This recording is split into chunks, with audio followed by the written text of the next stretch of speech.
बाल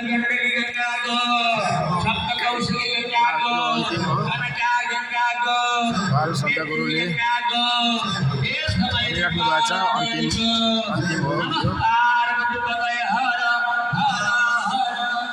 महादेव जय महादेव। सबैजना बसौँ त। कार्यक्रम सकिए छैन, महाराजजीमा उठुन्जेल कार्यक्रम सकिन्छ। अन्त उहाँहरू उठिसक्नु भयो, बस्नु होला सबैजना। अझै बाँकी छ भन्दै हुनुहुन्छ।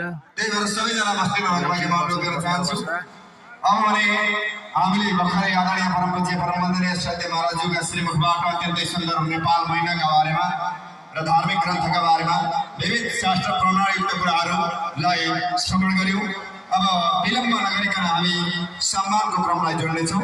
आदरणीय परमपूज्य परमवन्दनीय सत्य महाराजज्यूका हस्तबाहुलीद्वारा सम्मान गर्न गइरहेका छौँ। र मैले अघि पनि कार्यक्रमको पूर्व उत्कर्षमा भनेको थिएँ, थोरै विलम्ब हुन गयो र अब भने हामी सम्मान गर्दैछौँ। त्यस्ता शीर्ष व्यक्तित्वहरू हुनुहुन्छ।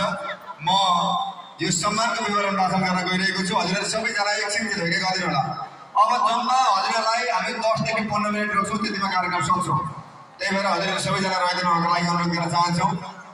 म श्री कमल प्रसाद खनालज्यू, म यहाँ लेखिएको कुरालाई वाचन गर्न चाहन्छु। अब यहाँ इङ्ग्लिसमा पनि लेखिएको छ, म त नेपाली पढेको मान्छे पनि जानेन भनेदेखि क्षमा प्रार्थी छु भन्दै म यो वाचन गर्न चाहन्छु। नेपाल राष्ट्रका प्रथम जगतगुरु मोहन शरण देवाचार्य महाराजज्यूका सान्निध्यमा बृहत धार्मिक सभा एवं नागरिक अभिनन्दन कार्यक्रम 2082 सम्मान पत्र श्री कमल प्रसाद खनालज्यू, पाथर जिल्ला फिलिम नगरपालिका वडा नम्बर 5 मा पिता स्वर्गीय भीमनाथ खनाल, माता सीतादेवी खनालका कोखबाट जन्म लिनुभयो।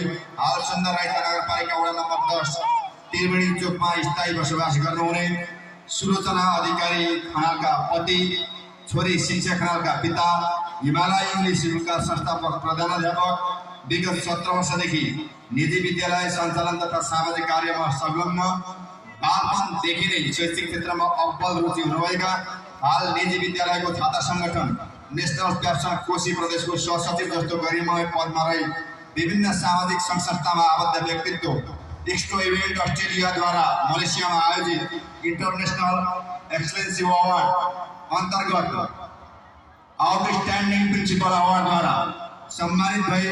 हिमालय इङ्ग्लिस स्कुल सुन्दर रायता 10 का साथ यस नगरको मान शान स्वाभिमानलाई उच्चतम बनाउनु भएकोमा यहाँको योगदानको उच्च कदर गर्दै अत्यन्तै शालीन मृदुभाषी बौद्धिक व्यक्तित्व तपाईँ श्री